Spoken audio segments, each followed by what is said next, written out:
The Good, the Bad, and the Ugly, Understanding the Deep and Dark Web. This presentation is meant to be an introduction to what the deep and dark web really are, what they are used for, and how they work.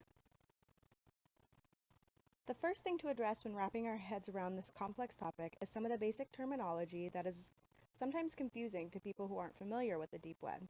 First is the clear web, also referred to as the clean or surface web. This is anything that can be found using a search engine like Google. This is just commonly accessible information. Now, the deep web is everything else. It's 500 times larger than the clear web and contains any information that cannot be accessed through a regular search engine. While the dark web and the deep web are often used as comparable terms, the dark web is actually just a small part of the deep web that can only be accessed through special software. Dark really only means that these pages are hidden without the software, and while not everything that takes place on the dark web is nefarious or illegal, it does host and make this content possible.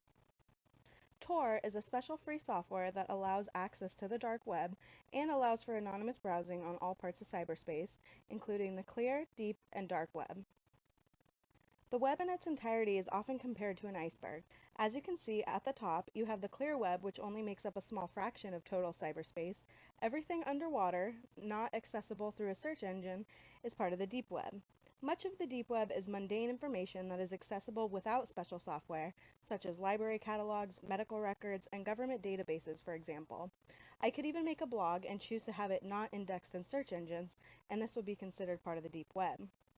Moving deeper, we have the dark web, which is accessed only through the special software such as Tor.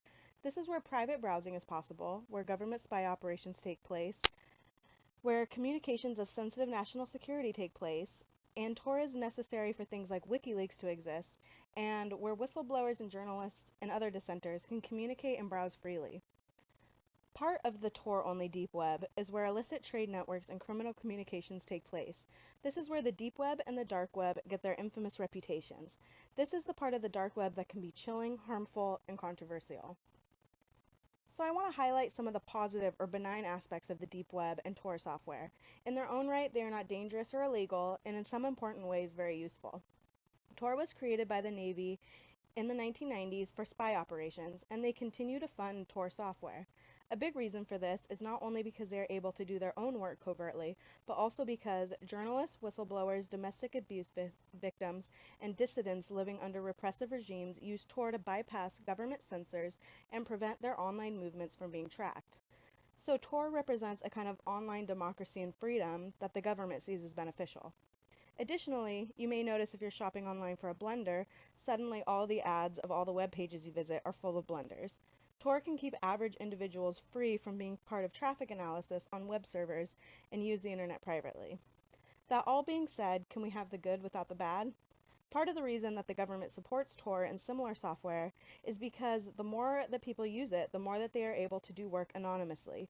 This includes the criminals. The more people use the dark web, the more likely everyone is of remaining anonymous. But what is protecting issues of national security may also be protecting pedophiles and drug dealers. So how does Tor keep the user anonymous? Simply broken down, Tor makes all the information of the user complexly wrapped up in a layer of protective encryptions. Normally, a packet of information is sent to a server that tells the server who you are and where you are. Using Tor, you are rerouted through a multiple of nodes or host computers around the world.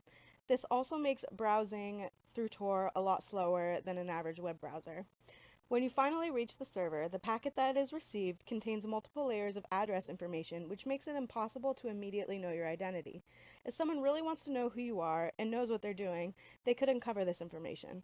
This is why the more users that there are, the more anonymous everybody becomes. Because if you were looking for a single person, they can kind of get lost in the crowd, of which each person is cloaked in multiple layers of encryption. Now, using the Tor software, the dark web is accessible. Of the illicit activities that take place on the dark web, drug and gun trafficking are the most common.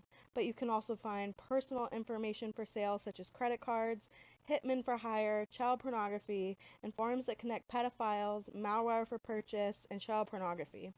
These transactions use a form of online currency that are untraceable called bitcoins. This is kind of like an online cash that cannot be traced. Here are some examples of how the bad truly gets ugly. These stories are pulled from an article entitled 18 Creepy True Stories About the Deep Web and give a sense of how chilling and horrifying contents of the dark web can be. This includes users finding ISIS recruiting pages, sites for hired hitmen, and even a forum dedicated to the cooking of women. Additionally, one user said he was browsing Tor, left to eat at Five Guys, and came back to find a picture of himself eating at Five Guys. Or another user who received a chilling phone call after downloading Tor. This calls into question, are we ever truly anonymous?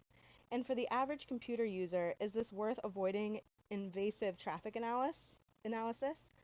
What I find most interesting about the deep and dark web are the intersections of so many different issues and types of information. This is where the mundane, the criminal, government security, issues of national intelligence, issues of internet freedom, freedom of speech, government surveillance, corporate surveillance, the horrible pedophile, and the honorable journalist all clash together in an online world that is somewhat unsettling and controversial. So my name was Lauren Smalley, and I hope that this presentation was helpful in unraveling a complicated topic. Thank you.